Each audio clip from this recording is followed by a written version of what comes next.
and welcome to another episode of Ask a Farrinarian. I'm Dr. Brian, and today we're on to part 2 of To Shoe or Not to Shoe.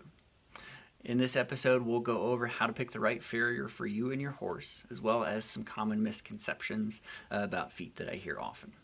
So picking your farrier is an important decision that really requires some good thought, as your farrier plays a key role in the soundness and performance of your horse. Just like with car mechanics, not all farriers are created equally. It can be really scary and tough to sort through the good from the bad. Hopefully in the next few minutes I can help you with that.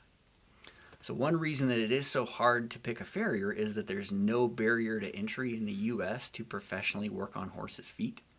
You've got to go to vet school, actually pass boards, and get a license to practice vet med. You have to go to cosmetology school and get a license even to cut hair.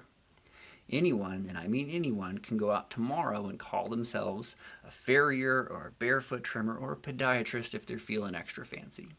So with no barrier to entry, no real recourse for poor work, and a bulletin board full of business cards staring back at you, how can you make an informed decision? One of the first steps is to understand that there are two main organizations in hoof care professionals. The first is what people tend to think of as the traditional farrier. This is someone who can trim a horse and make or shape a shoe to go on the foot. If the horse isn't being shod, then they are more than capable of trimming the foot properly and safely so that the horse can just stay barefoot. The second group is commonly referred to as barefoot trimmers. They primarily only trim feet. They don't put shoes on. The great news is a lot of horses do just fine barefoot, so there's hardly ever a problem. However, just like we talked about in part 1, there are times where the horse's foot needs the extra protection, and barefoot trimmers respond to this need with hoof boots. Now, hoof boots certainly do have a place, whether it's just with occasional extended riding, being a great spare tire to live in your saddlebag or your trailer, or for people like endurance riders who are in remote locations. And using boots primarily means that they themselves can be responsible for ensuring their horse has that extra protection. Hoof boots are okay for hours to days, but living in boots is a horrible idea. It encases the foot in a dirty, wet environment, and the feet do not respond well to it. So if you find that your horse needs extended protection, a traditional farrier and shoes might be a better option for you. So what should you look for in the hoof care professional? We'll start with some intangibles. These may seem obvious, but they're often forgotten. They should be nice. They should be humble. You should like them. Importantly, your horse should like them. You should feel comfortable asking them questions like, what are you doing? Why are we doing this? Why aren't we doing that? They shouldn't get defensive. You're trusting them with your horse, and they should, to a reasonable degree, be able to explain their thoughts and techniques. The best fit for you might not be the biggest name in the area or have the biggest personality. They might not even have the highest credentials or be the most entertaining. The important thing is that you feel confident that they are invested in you, your horse, and especially their craft. So moving on to some professional credentials. All right, so you're looking at a list. How in the world do you start on figuring out who to call? For me, the professional organization that gets it the most right is the AFA, or the American Farriers Association. Their testing system is comprehensive and tough. So what I'm looking for is CF or CJF after the names. CF stands for Certified Farrier and indicates that they passed the test that evaluates the fundamentals of farrier science. CJF is Certified Journeyman Farrier, and this is the highest level attainable through the AFA.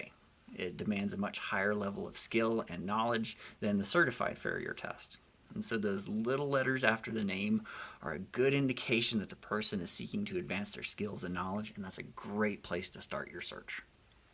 So let's wrap up by going over some common misconceptions. One I hear a lot is that shoes are bad for feet for a host of reasons. Like we talked about in part 1, the shoe is a tool. It should enhance and protect what's there.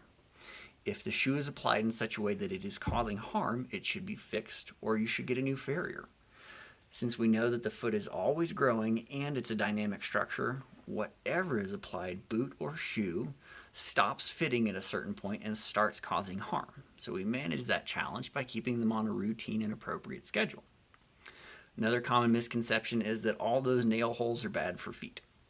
Fortunately, again, because the foot is always growing and you've had a good discussion with your highly skilled farrier about the right cycle for your horse, the area of the hoof wall that has the nail holes is almost always growing down and trimmed off before it becomes a problem. So third and scariest is the idea that it's normal for a horse to be sore after their appointment. If your horse is sore after a trimming or shoeing, please let the person who did the work know immediately.